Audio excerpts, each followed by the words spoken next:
So, hi, good afternoon, and I thank Entab for this opportunity.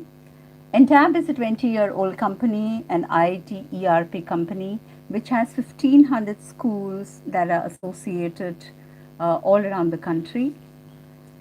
I'm also a part of the Campus Care magazine, and you can read my article or newspaper reading in one of the magazines.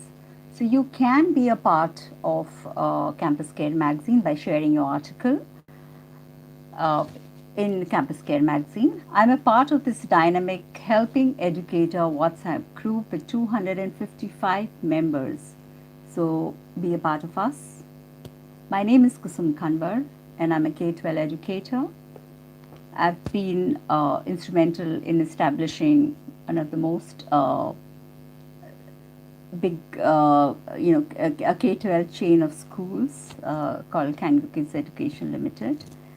Presently, I am the principal director of Kangaroo Kids Kandivali East. I've also been a principal of Billabong High International School, that is Santa Cruz and at Malad, um, and I love what I do. So today we are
All right, thank you. Thank you, Rajiv. Thank you, Entab, for this opportunity.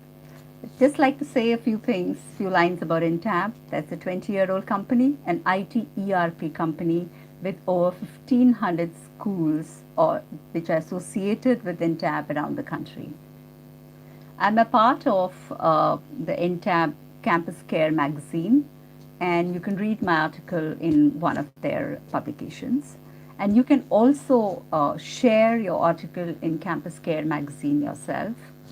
I'm also a part of this dynamic Helping Educator WhatsApp group with 255 members. So be a part of us. My name is Kusum Kanwar, and I'm a K-12 educator. Presently, I am the Principal Director of Kangaroo Kids, Kandivali. I've been a K-12 educator and heading schools like Billabong High, that's at Malad and at Santa Cruz. And I chose to be an entrepreneur now. So it's a great platform to be here with all of you all. I know with tons of people having to practice social distancing and self-isolation all over the country at this point in time, it is easy to get a little stir crazy.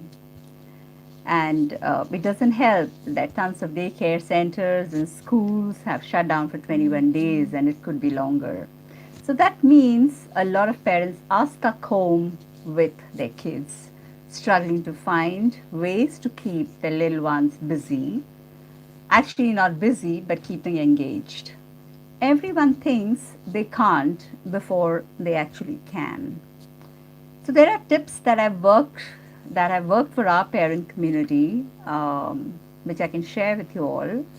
First of all, be more patient with your own self. Just take it day by day. It gets less overwhelming and more routine after some time. Try to remain calm. See the world more feelingly now. You have not faced this adversity yourself before. Your children are watching your responses, your actions. You're subtly teaching them the most important life skill, that's adversity skill. Pre-plan your activities a day prior, even if a simple chore. Set the routine in the room with a checklist. I will give you a few activities that can be done around your home. It's one thing to just plop down in front of a TV and binge watch shows for hours on an end, but that's not exactly the best use of their time or yours.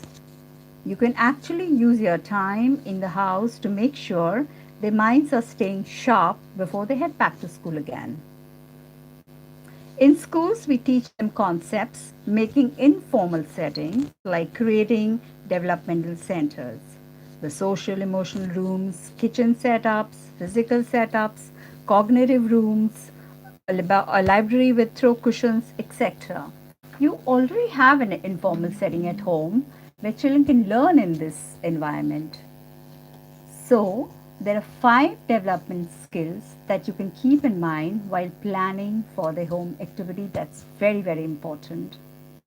The language skills. Also, along with language skills is listening skills, because they need to listen to you before they develop their language skills.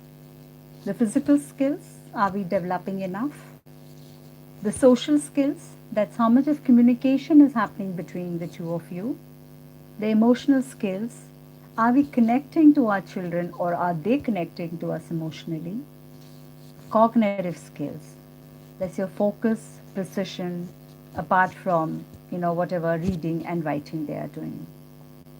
Children naturally want to jump from activity to activity, but here are some things you can do to keep them occupied while you're under coronavirus house arrest.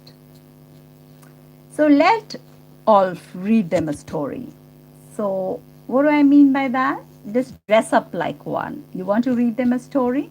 Dress up like one. Just have, maybe some puppetry kind of dressing up. Wear a hat, wear some goggles, wear something that you dress up and they feel interested. Engage in active reading. And what's by active reading I mean? While reading a book to your children, have them act out the actions in the book and ask them questions about different titles they are reading.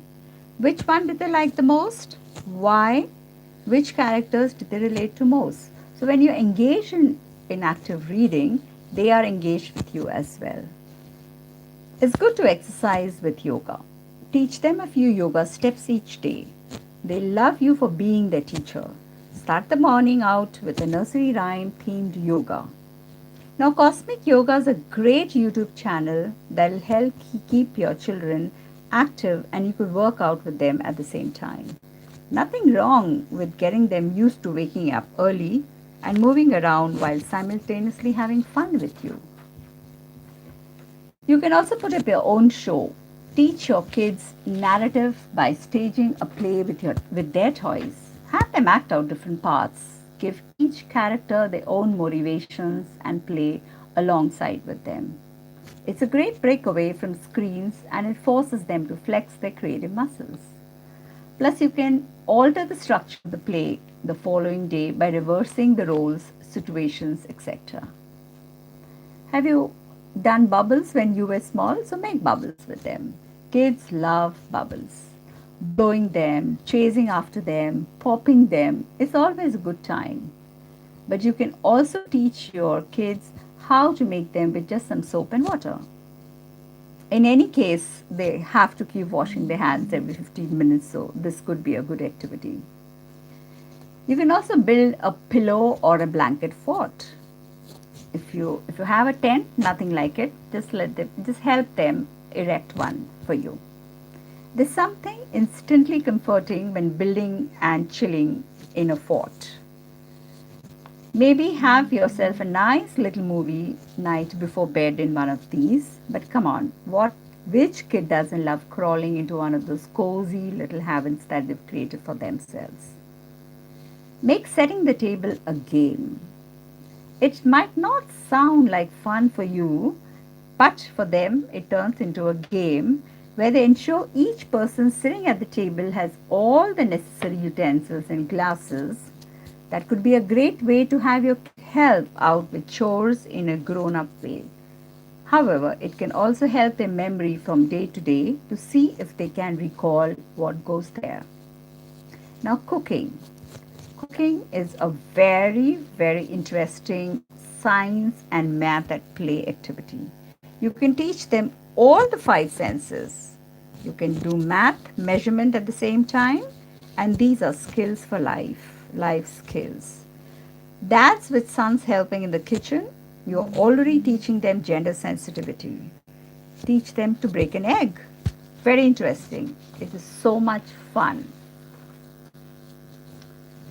The next activity that you can do is play math games with snacks and household items.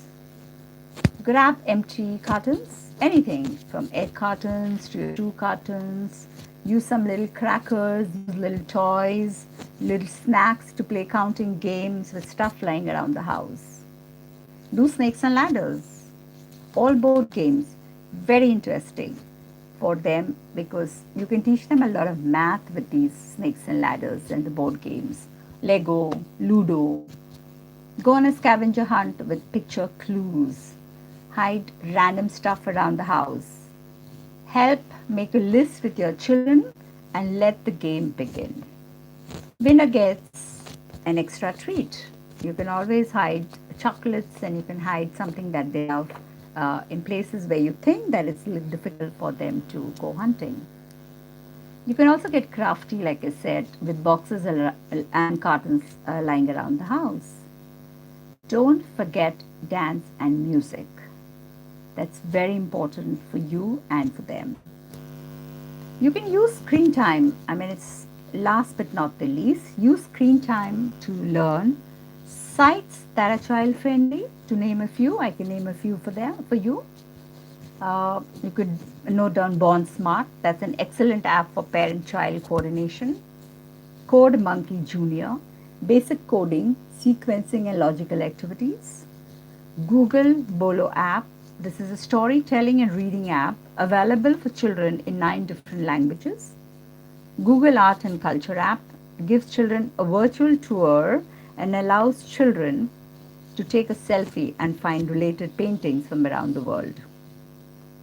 Khan Academy Kids, this has stories, National Geographic activities, and most unique aspect, social emotional games.